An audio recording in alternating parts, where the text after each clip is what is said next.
This is day 112, the Quilting Bee. I watched an engineer share their work on a video call last Monday. They had spent 2 weeks building a workflow automation, and this was the moment to show what they had accomplished. The screen is filled with diagrams and front-end code. Their voice carried that particular mix of pride and nervousness that comes when you put something you made in front of people who will then judge it.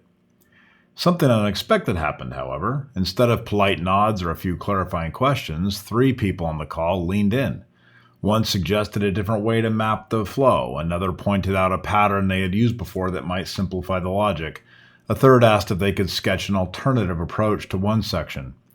The engineer did not retreat. They did not defend. They actually got excited. They started drawing on the screen, reworking pieces in real time, asking questions, and building on those suggestions.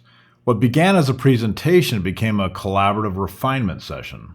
I realized I was watching something rare in startup culture. Not a code review, not a critique session, but rather a quilting bee. The original quilting bee was a practical invention born from necessity. A woman would spend weeks or months piecing together fabric scraps into a quilt top. The stitching that held it all together, the quilting itself, was slow, tedious work if done alone. So she would invite others. 4 to 8 women would gather around a large frame, each working on a different section. What might have taken one person weeks could be finished in less than a day. But the Quilting Bee was never just about speed. It was a space where skills were shared, techniques were refined, and community was built. The quilt that emerged was better because many hands had touched it. The women who gathered left with new knowledge and stronger connections. The bee was the moment of culmination where individual craft met collective momentum.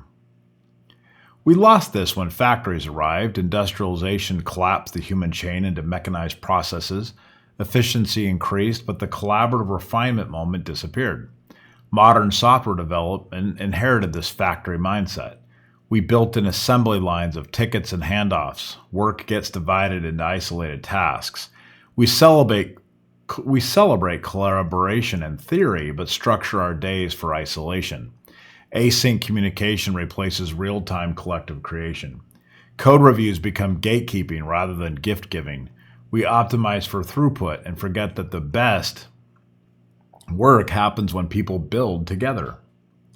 The Quilting Bee worked because of a few simple conditions. First, psychological safety.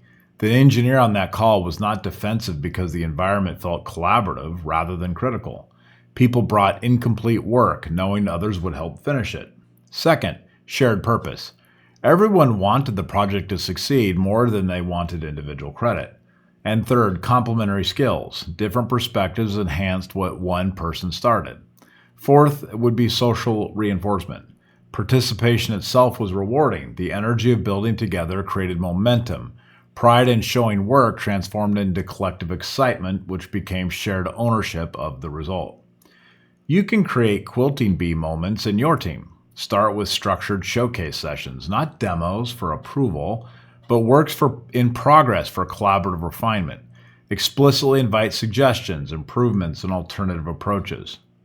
Time box this collaborative portion to make it feel contained and focused. Reframe this feedback culture. Shift from review to refinement.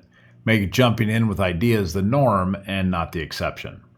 Celebrate when someone's suggestion gets incorporated. Design for real-time collaboration.